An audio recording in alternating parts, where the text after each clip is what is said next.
Welcome to the math record. Today I'll be covering the intermediate value theorem and the mean value theorem. So let's start with the intermediate value theorem, which is the IVT. So the intermediate value theorem says that if we're given a function f of x and that this function is continuous on the interval x equals a to x equals b, then any y value, basically, any y value from f of a to f of b exist. So let's try an example of this. Let's say f of x is equal to x squared minus 2x plus 1 on the interval negative 5 to 5. So plug in f of negative 5. So negative 5 squared is 25. Negative 5 times 2 is plus 10 plus 1. So that is going to be 36. And then f of 5, that's 25 minus 10 plus 1. So that is going to be 16. So by the intermediate value theorem, that gives us that any y value exists between 16 and 36. 16 and 36, right? And if this is not a curved, I mean rectangular brackets, why I use inequalities, then if it's like curved, then it's actually 16 is less than equal to y, less than equal to 36.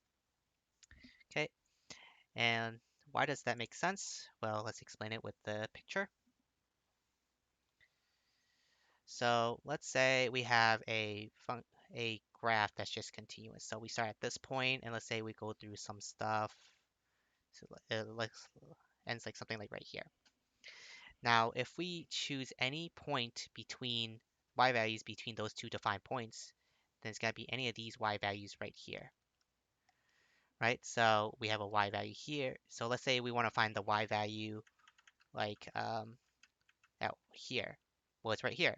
What about the y value here? What's right here? Well, what about the y value? Well, it has to be below it, so so any y value here. So here, here, here, here, right? There exists y values. So there's even a y value for even this one. This one has 3 possible y values, but there's at least one. And the reason why this holds true is that the key word in our intermediate value theorem is that it's continuous. If it's continuous, that means there must be a path such that if we keep going, sooner or later it's going to reach that point. But as you kind of notice from this graph, we have our y value here, y value here. All these y values exist because, as you see, it's defined right here. What about these y values? Well, they could exist, we just don't know if they exist. But by the intermediate value theorem, we know that for sure that these exist.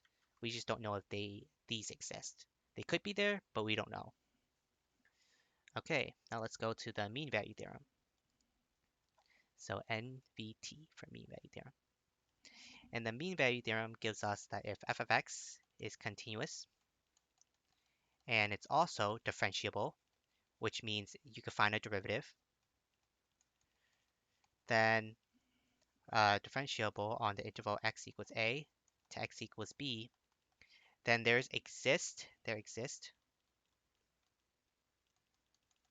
a value of x, so x equals c, such that your average rate of change on that interval, so f of b minus f of a over b minus a, so the average rate of change on that interval, is equal to the instantaneous rate of change at that point. So let's try to understand. Let's try to understand this using an example. Actually, I will leave that up so we could use that. So let's say f of x equals x squared minus 2x plus 5. And our interval is negative 2 to 2. So when we plug in, let's find our average rate of change first. So f of negative 2, that's 4. Negative 2 times 2 is 4 plus 5. That's 8, that's 13. F of 2, that's 4. Negative 2 times 2 is minus 4 plus 5. And that is 5. So our average rate of change gives us f of 2 minus f of -2 over 2 minus -2. So that is 5 minus 13, and 2 minus -2, which is equal to 4. So that's -8 over 4. That is equal to -2. So our average rate of change is -2. Okay, so let's delete this because I'm running out of space. So our average rate of change is -2. And we need to find a value C, such that the instantaneous rate of change is equal to 2. Well, the instantaneous rate of change is the same thing as saying the derivative. So taking the derivative of this, that's equal to 2x minus 2. So that means -2 is equal to 2x minus 2. So add 2 to each side, so 0 equals 2x. That means x is equal to 0. So that basically means that at x equals 0, the derivative is equal to the average rate of change from x equals -2 to x equals 2. Okay, so why is the mean value theorem true? Well, let's do a picture again. Let's just do a simple example. Let's say something like that. Let's say a curve looks something like this. Actually, that's a little bit too simple. Let's do something like that. Okay. Now, if we draw an average rate of change between these 2 points,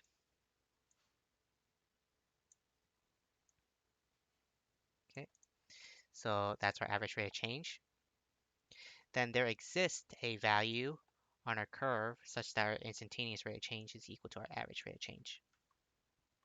And let's follow this line, and we make right here. And there's also seems to be another one. Seems to be right here.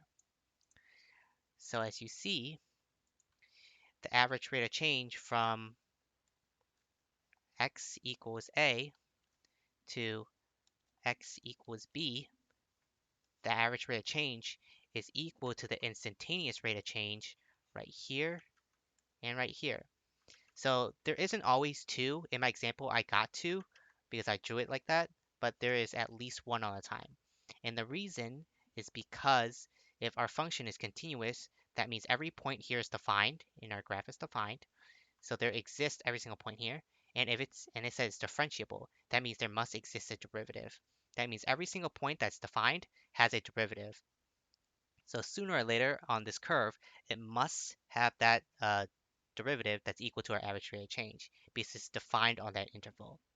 And that's just a tricky wording from the mean value theorem, similar to how they work with the intermediate value theorem with its range. And that covers the intermediate value theorem and the mean value theorem.